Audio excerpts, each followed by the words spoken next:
first week of November, there's racing virtually every weekend. Racing most weekends and through the week.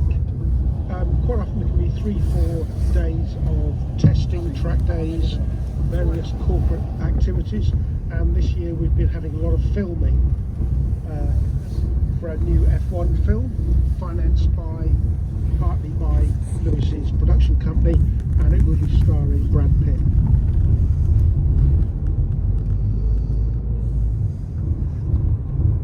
So we've got some good news and bad news. Good news is we've got access to the full Grand Prix circuit and the pit area where we'll be stopping, and you can get off and have a walk around.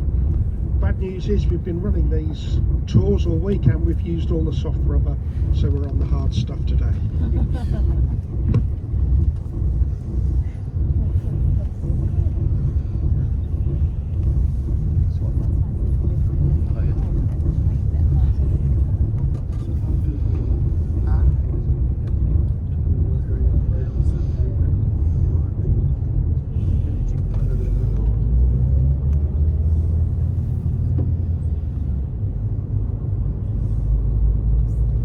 So there's been quite a lot of activity here on the site of Silverstone. Even going back, we used to have a Bronze Age barrow on site.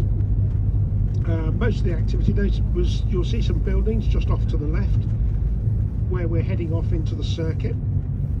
As we cross the bridge, it'll be on your right, you'll see some farm buildings.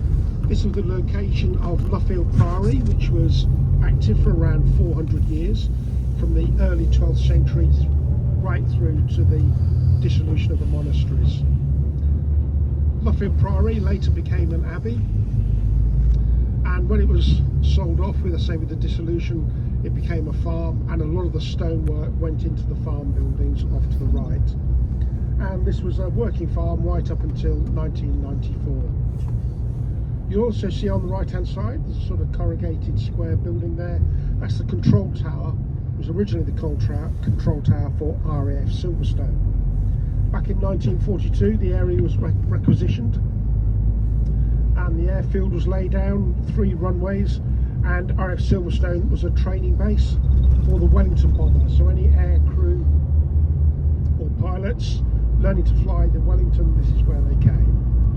So we're now crossing over the Wellington Strait, obviously a reference to the Wellington bomber. And if it hadn't been for RAF Silverstone, the circuit wouldn't be here today. It was the basis, the infrastructure of the runways and the perimeter road, which formed the basis of the circuit.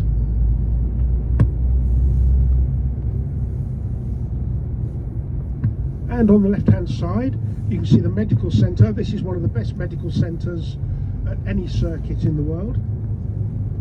For the Grand Prix they have 2 6-bed wards and a 4-bed emergency ward.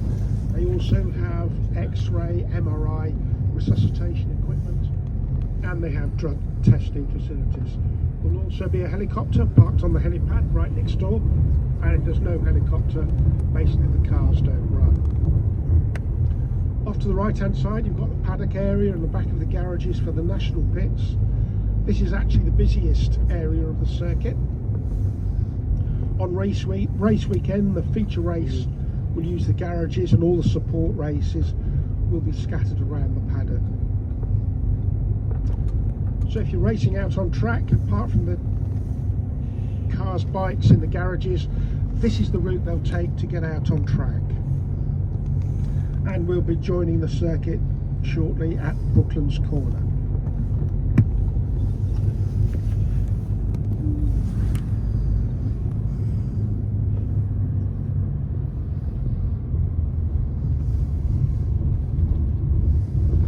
So as we go on track, just before we get to the track, if you look left, you'll see the assembly area here. This is where the cars are all collected before going out on track. And you can see some row numbers down the fencing. That's if they're coming out for a race, the cars will be collected and put in grid order, so they're in the right formation as they're led out onto the track. So I say this is Brooklands Corner, turn 6 on the Grand Prix circuit. And if you look left, you'll see the Wellington Straight and the F1 cars. This is the first DRS zone on the circuit, and the cars, they'll be approaching at around 200 miles an hour before braking for Brooklands Corner here. Quite a popular overtaking manoeuvre. And as you can see from the runoff area on the right, they don't always get it right. So we're straight into Luffield Corner, quite an unusual corner this. Most corners they have an optimum racing line. This has a double apex, and you will find a lot of cars taking very different lines depending on their driving style and handling and power characteristics of the car. Also on the left hand side you see a green line, that's the penalty line for British Superbikes and MotoGP.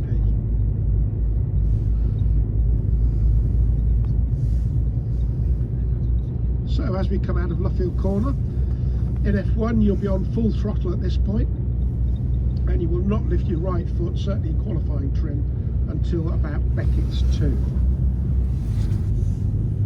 Formula 1 cars, they spend about 70% of the lap on full throttle.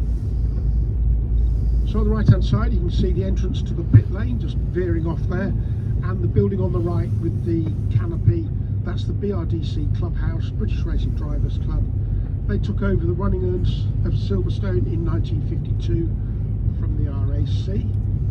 First race was in 1948, and the corner we're going through now is Woodcote. This is one of the original corners on the 1948 circuit, and it's pretty much totally unchanged from there. Woodcote's named after the RAC Clubhouse, Woodcote Park, down in Surrey. So we're now on the National Straight, and the National pits are on the right hand side. So this is the busiest area of the circuit, and most of the racing actually is run from here. And most races take part on the National Circuit rather than for the Grand Prix circuit. Also for the Grand Prix, this is where the support races are based, and they will drive round to the Hamilton Straight and the grid there for the start and finish of the races. So we're now coming up to Cox Corner, one of the most challenging corners, not only here at Silverstone but on the whole F1 calendar. And as you can see, you turn in about here and you cannot see apex, you cannot see your way around the corner. And if you're a little early or a little late turning in, you're liable to go off track, which is why this is the #1 place for track limit penalties. Also quite a good overtaking opportunity, especially if you don't get Luffield quite right.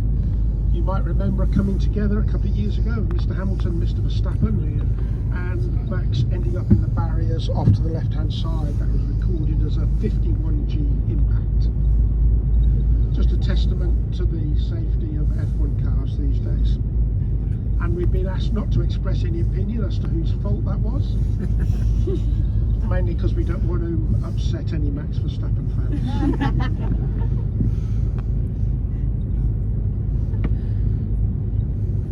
Also on the left hand side you can see some building. Also on the left hand side you can see some building work going on. This is the Escapade development, 60 luxury apartments, which will start coming on stream in spring next year. If anybody's interested, prices start at £750,000, and if you want a track view you'll be needing around 2 million. It's done on a timeshare basis. You're not allowed to live there, they're classed as commercial property, and you'll get an income as they'll be let out when you're not using it. So we're now we're going through Maggots now and turning into the Beckett's 1, 2, 3. Really demanding, challenging series of corners. You'll be turning in right. So here, qualifying trim, you'll be doing this full throttle, 5G one way, 5G left, 5G right.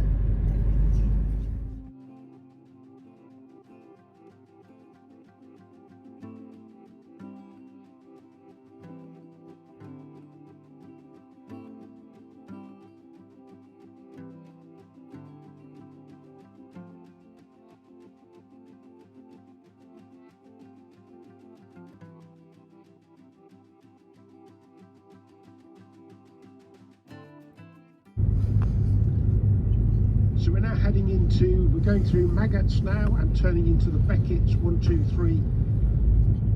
Really demanding, challenging series of corners. You'll be turning in right. So here, qualifying trim, you'll be doing this full throttle, 5G one way, 5G left, 5G right. Also on the right hand side, you see a bit of track disappearing off to the right.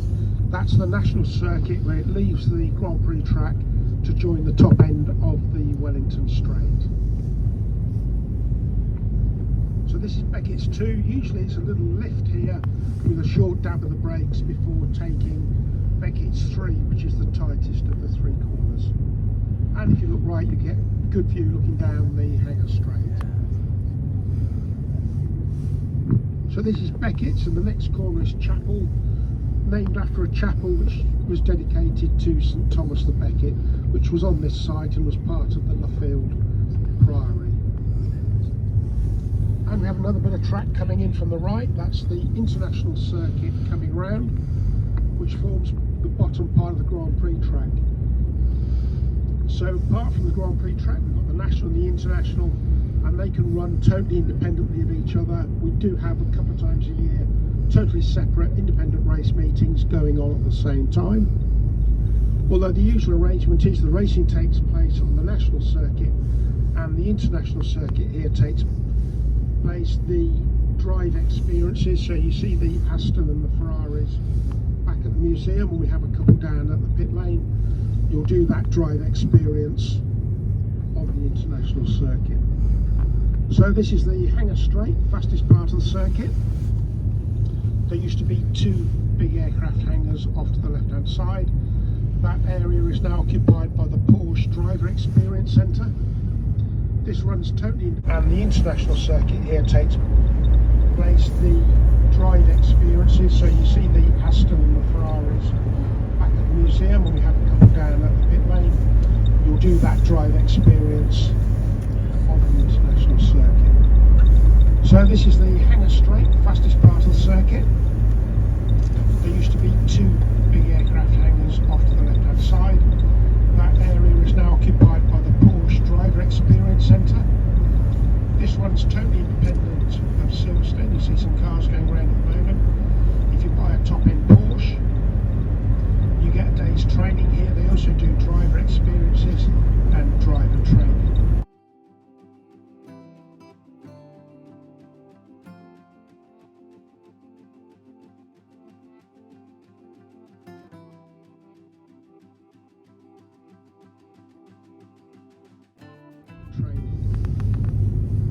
And on the right hand side you'll see a grey building. That is Aston Martin Stowe Complex. They do advanced vehicle development there. The Valkyrie was built and developed there, and actually early this morning, if you listen out, they were actually running around this morning. It's also where the medical and pace cars for the F1, that's where they're also built and maintained. And we're now at the fastest part of the track, just before they break for Stowe Corner, and the fastest recorded car was Carlos Sainz, back of a queue of cars, all with DRS. Got a good toe down here, and just before he pulled out to overtake down into Stowe Corner here, he was recorded at 221 miles an hour. So the cars are doing around 125 through here, and this is another sort of 5G corner.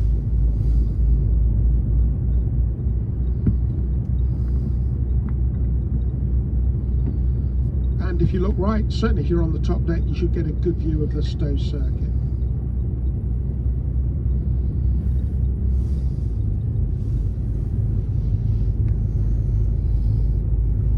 And I think that's the Valkyrie, which is parked outside.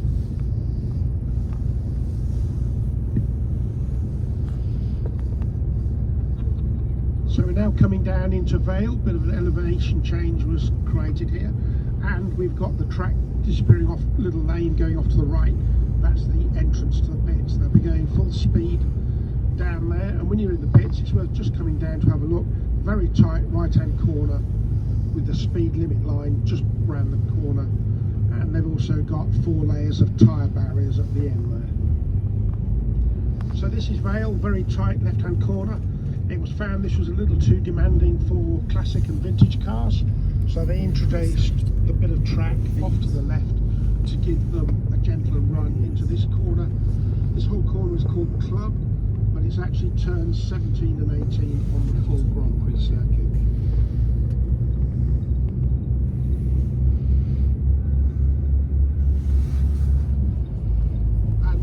corner, this is another RAC reference, as it's club as in Royal Automobile Club. So we'll be pulling up and parking up just here. You've got the podium at the end of the wing there, that's where they do all the F1 presentations, and we have that open today so you can go up and have your photo taken. We also have the Marshal's post, you'll see them waving the flag there, that's where the checkered flag for the end of the race is waved, and we have the garages open, and it's best to go and do those bits first. On the way back to the coach, you can head up to pole position and have some photos taken there. So I'll be here for around 25 minutes. You'll hear a whistle blow, that's just the signal to return to the coach, please. If you'd like to take all your possessions with you, as you may not be returning to your seats, and have a good look round. And if you notice, when you're looking up and down the pit lane, you'll see the garages marked out, and they are the actual markings for the F1 teams. So have a good look round, take photos, and we'll see you back soon.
Well, hope you enjoyed that, everybody. I can't reiterate enough what an opportunity this is. It's really just not feasible or possible to do this really at any other time of the year. I'd like to wave to our volunteers. They're down here all day having fun, or so we tell them. On the left hand side you can see the Hilton Hotel that opened up about 18 months ago, and now offers quite a good facility. The wing is becoming quite a popular conference and exhibition venue. It's 130,000 square feet. It's actually over 300 metres long, and is the biggest exhibition space between Birmingham and London. So we're on the Hamilton Straight. This originally was the International Pit Straight, but after Sir Lewis Hamilton's 8th British Grand Prix win, it was renamed in his honour, and that's more British Grand Prix wins than any other driver.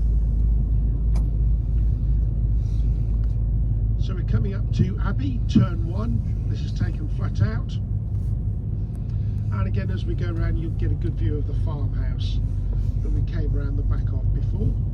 You might also remember a couple of years ago Zhou Guanyu having quite a big accident here where he went upside down. The halo took quite a chunk out of the tarmac. He vaulted the tyre barrier and ended up wedged between the barrier and the fencing. Luckily, no serious injuries, and just a testament to the safety of F1 cars these days. Also on the right hand side you can see the lane. That's the pit exit penalty line. You shouldn't be crossing that until you get to the end of the lane, otherwise you'll get a time penalty. We're now through Farm Corner, and also on the left you'll see a number of motorhomes. This is the BRDC campsite, and for the Grand Prix that will be full, and you will also find a lot of the drivers in there. That's where they stay for the weekend. Then we're into Silverstone. This is the hardest braking area on the circuit. They'll be braking from around 160, 170 miles an hour down to 45 miles an hour. And Village, that's a reference to Silverstone Village, just next to the circuit. Then we're into Loop. This is actually the slowest corner on the circuit, and there's a big sausage curb on the inside there to put anybody off trying to cut the corner and get a better run out of the corner. And you can see some of the tyre marks on the track. They don't always get it that right. It's really essential to get a good run out of here, as that will dictate your speed all the way down the Wellington Straight. So this is, we'll be leaving the Grand Prix circuit here. We'll be going around the perimeter road. As you look down the Wellington Straight, you'll see there's a bridge, and apparently we've got 2 inches of clearance, but we'd rather not test it. So this is Aintree, reference to another Grand Prix circuit. Through the 50s, Silverstone alternated with Aintree for the British Grand Prix, and then through the 60s, 70s into the 80s, Silverstone alternated with Brands Hatch, and since 1987 all the Grand Prix have been held here at Silverstone. There was a Grand Prix at Donington, but that was a European Grand Prix rather than a British Grand Prix. So down on the left hand side, that's the Wellington Straight, named after the Wellington bomber, and it's quite apt as that's the only runway here at Silverstone that's used as part of the Grand Prix track. Most of the track was made up of the perimeter road. And if you look up to the right, you see quite an expanse of tarmac and concrete. This is another of the runways. This was the main runway for RAF Silverstone and ran from Copse down to Stowe Corner. And you'll find most of the major corners were at the ends of the runways.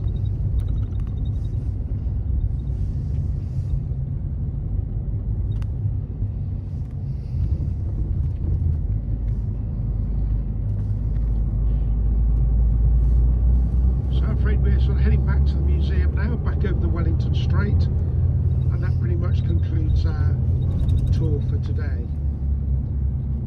If you look over to the museum, you'll see the left hand part of the building with a bit with museum on it. That's actually one of the last two buildings from RAF Silverstone. It was actually an aircraft hangar, and when you go into the museum, you can just look up at the ceiling, you can actually see the original structure there. If you haven't had your hot drink and chocolate brownie yet, if you like to head upstairs to the mezzanine floor, you can change your vouchers there, and that's also where you'll find the entrance into the museum. I'm afraid we can't let you loose on the circuit. The best we can do is one of our simulator experiences, and there's a competition running this week, so there are prizes for first, second and third fastest laps. If you are interested, if you haven't already done so, just ask at the front desk and they'll give you the price and availability of any time slots. Also, if you booked your ticket through the museum, you can gift aid it, no extra cost, and that will give you an annual pass. And that's not only for access to the museum, but the Heritage Track Trail, and not for the major meetings, but for most of the club meetings, you can go out onto Luffield Terrace and actually watch the racing from there. So that concludes our tour today. Really hope you've enjoyed it, and we look forward to seeing you back at Silverstone in the near future. Thank you.